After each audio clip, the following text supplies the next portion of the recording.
Après que tu m'aies abandonné à mes questionnements, j'ai passé le reste de ma journée à me tourmenter pour ne plus penser à notre baiser, tout en réfléchissant à comment j'allais te faire avouer ta véritable identité.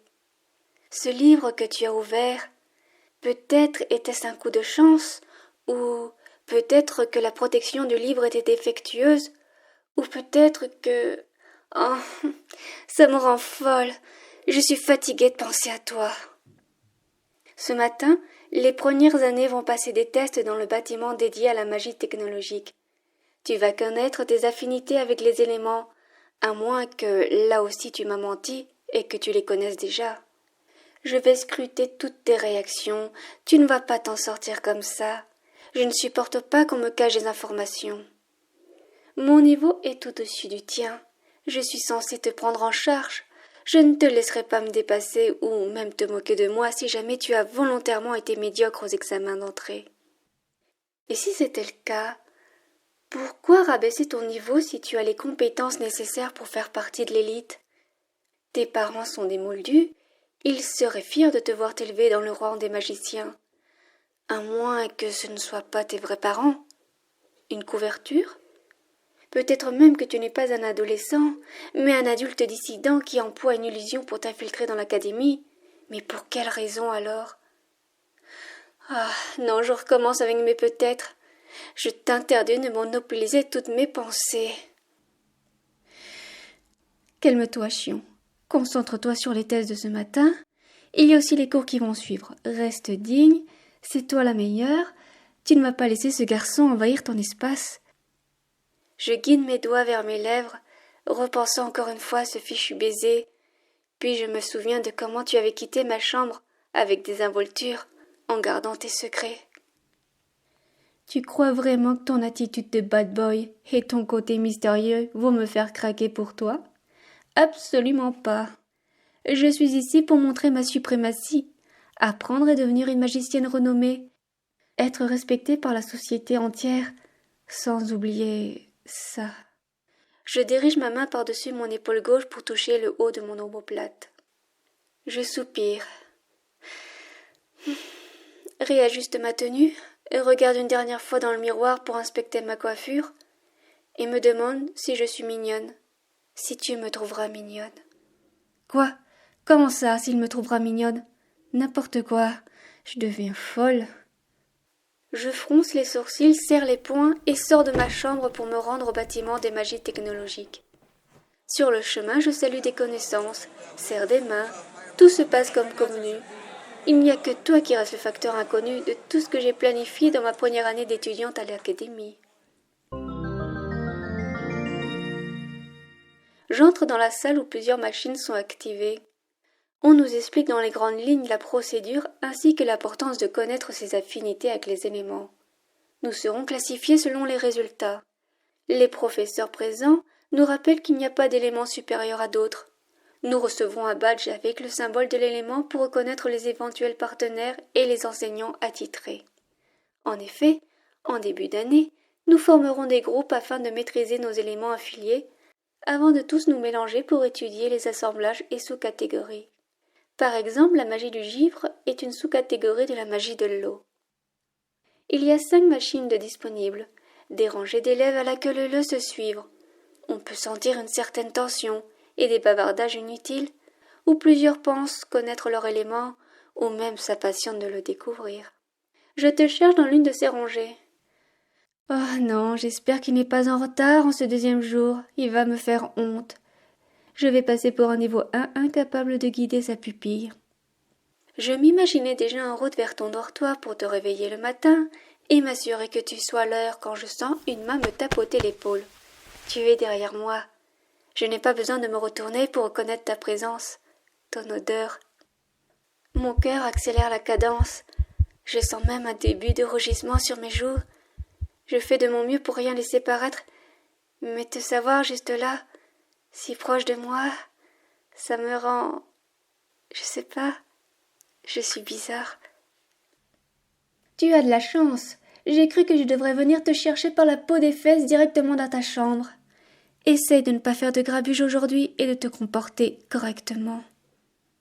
Je sens ton souffle sur ma nuque, je me fige, Mon visage devient cette fois-ci tout rouge. L'as-tu fait exprès? Je regarde toujours devant moi en ignorant ce souffle qui a fini par me mettre dans un état de surmenage. Tu te penches vers mon oreille et me demandes en susurrant avec une voix taquine ce qu'il m'arrive. Rien, absolument rien. Tiens-toi tranquille. Tu me fais remarquer que mes oreilles sont rouges. Je ventile. Je suis excitée de savoir quels sont mes éléments. Voilà, c'est tout. Comme tu as une bonne mémoire, hélas pour moi, tu me rappelles t'avoir dit que je les connaissais déjà. Ta gueule! Là, j'ai vraiment envie de mourir. Tout le monde me regarde. Certains sourient, d'autres sont surpris. Je dis rarement des grossièretés, mais toi, tu as le pouvoir de me faire sortir de mes gonds. Je te déteste. Vraiment, je te déteste.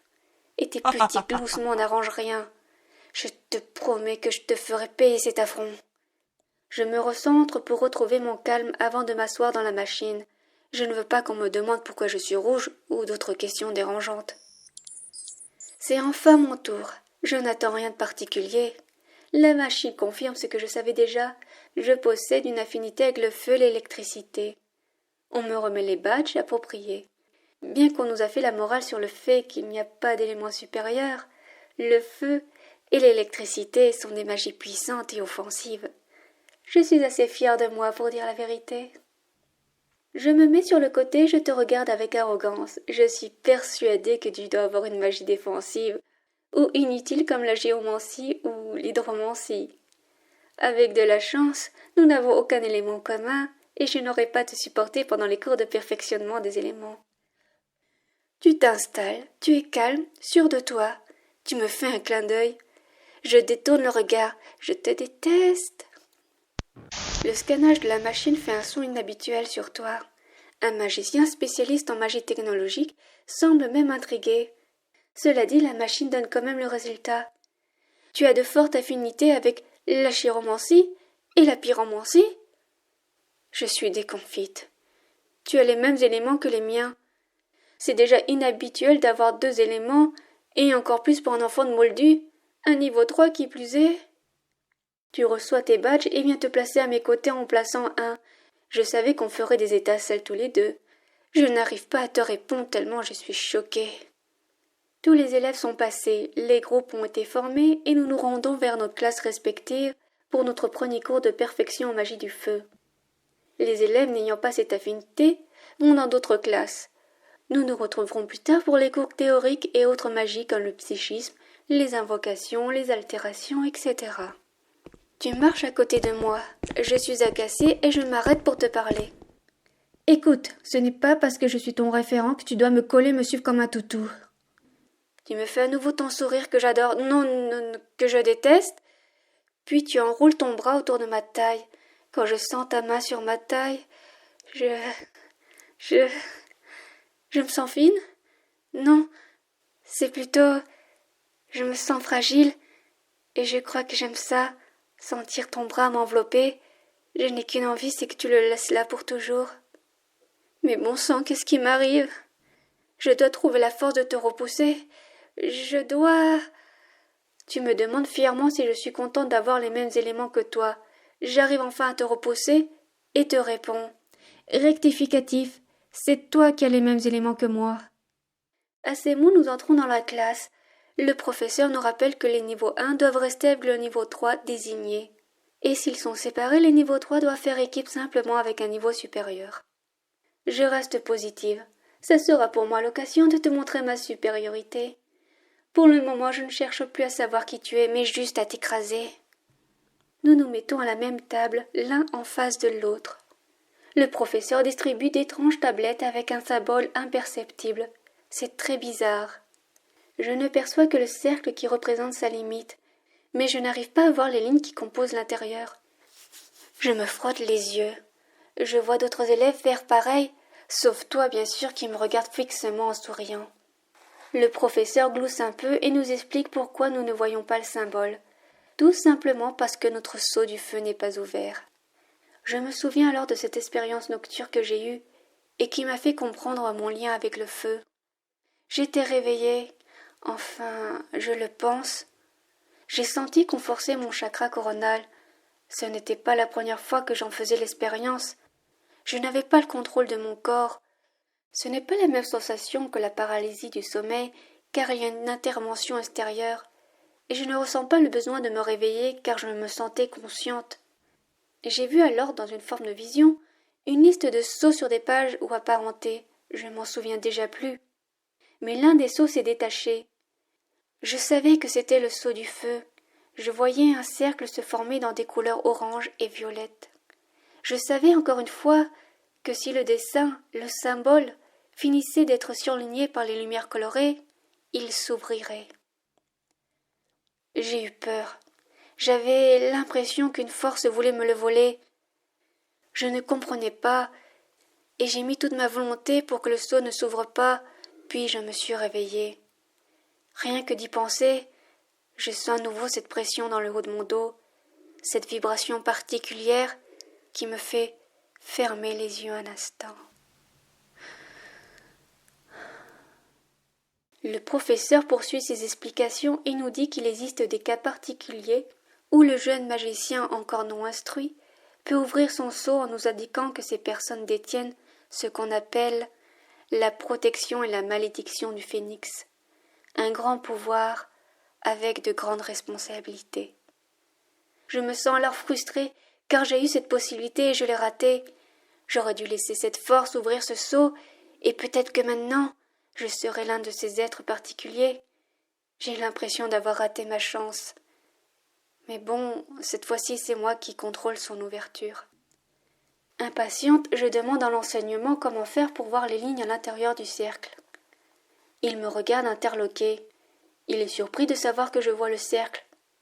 Je regarde les autres élèves qui, par leur hochement de tête négatif, confirment qu'ils ne voient rien, pas même le cercle. Le professeur, M. Flamèche, lâche le mot « intéressant » et me demande de venir le voir quand ma journée scolaire sera finie. « Oui, monsieur. » Tu fais un grincement de dents. Cette nouvelle ne t'enchante pas.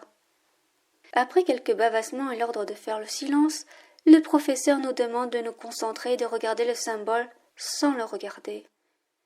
Nous devons le voir avec nos yeux astraux, notre intuition, laisser l'essence du feu nous consumer et visualiser être une flamme. Lâcher prise, oublier pour être le feu. Quand nous aurons le visuel dans notre esprit, il nous suffira de passer notre index le long des lignes pour finaliser l'ouverture du sceau dans notre esprit ainsi que dans le plan densifié. Je vois alors le symbole dans son entièreté. Je pose délicatement mon index sur la tablette et trace les lignes. Je sens un feu invisible tournoyer autour de moi. C'est chaud sans brûler. C'est une sensation d'excitation comme une envie animale. Je me sens puissante et si vivante. Peu de temps après, d'autres élèves parviennent à ouvrir leurs seaux. Ils sont comme moi en transe. Des flammes réelles commencent à apparaître dans la salle de classe. Tu restes impassible. Tu regardes ta tablette sans rien faire. Forte de cette sensation de puissance, je te lance un regard narquois en te disant avec la plus grande des condescendances « Tu vas y arriver. Laisse-toi du temps, après tout. Tu n'es pas à mon niveau. » Tu me rends mon regard avec encore plus d'arrogance. Qui te permet de me fixer de la sorte? Tu veux que je t'apprenne à rester à ta place, petit? Le professeur lève sa main vers le ciel et ferme son poing.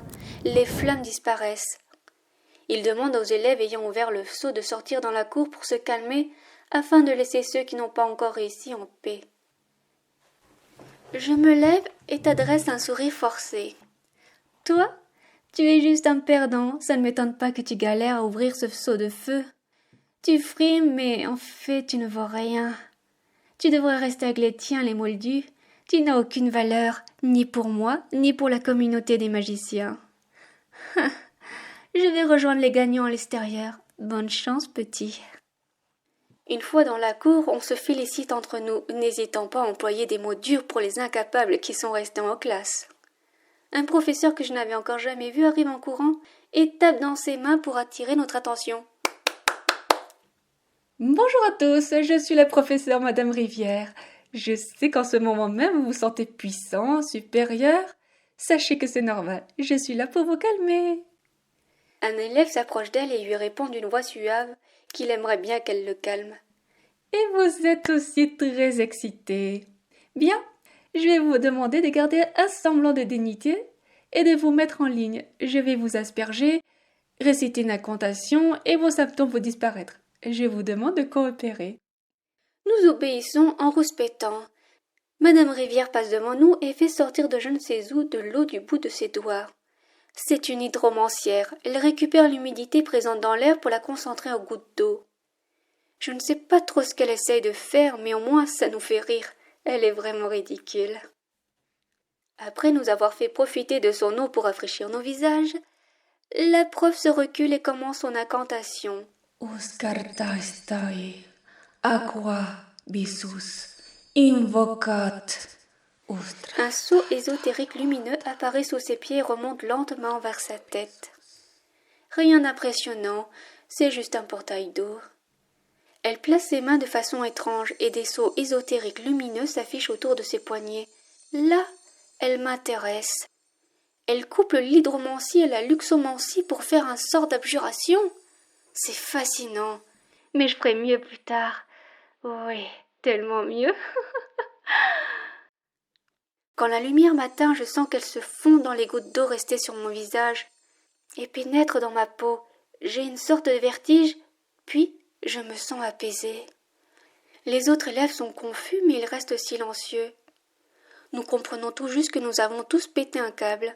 Nous avons honte de nos pensées, de notre attitude arrogante.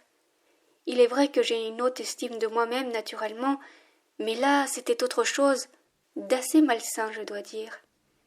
Nous sommes pleins de gratitude envers Madame Rivière, et même l'élève qui l'a charriée tout à l'heure s'excuse platement auprès d'elle. Tu arrives enfin dans la cour. Je suis hyper gênée de t'avoir parlé si mal. Je ne voulais pas aller aussi loin. Je n'ose pas te regarder directement. Même si j'ai déjà été dure avec toi, je ne le pensais pas. Mais là, c'était le cas. Je n'étais plus moi-même. Monsieur Flamage t'a envoyé pour nous inviter à retourner en classe.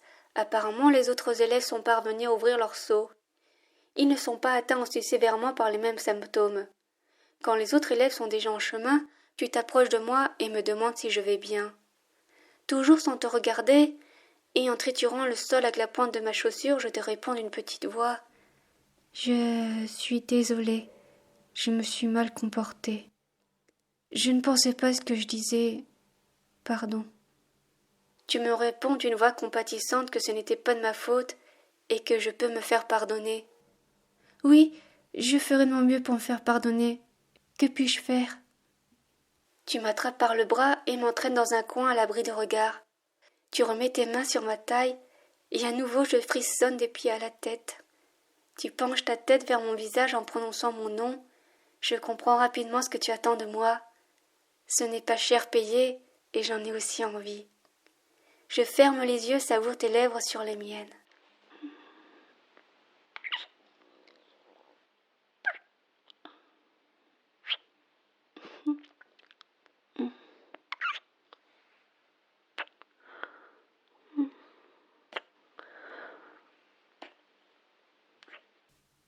Quand notre étreinte prend fin, c'est-à-dire trop rapidement à mon goût, tu me prends la main et nous retournons en classe.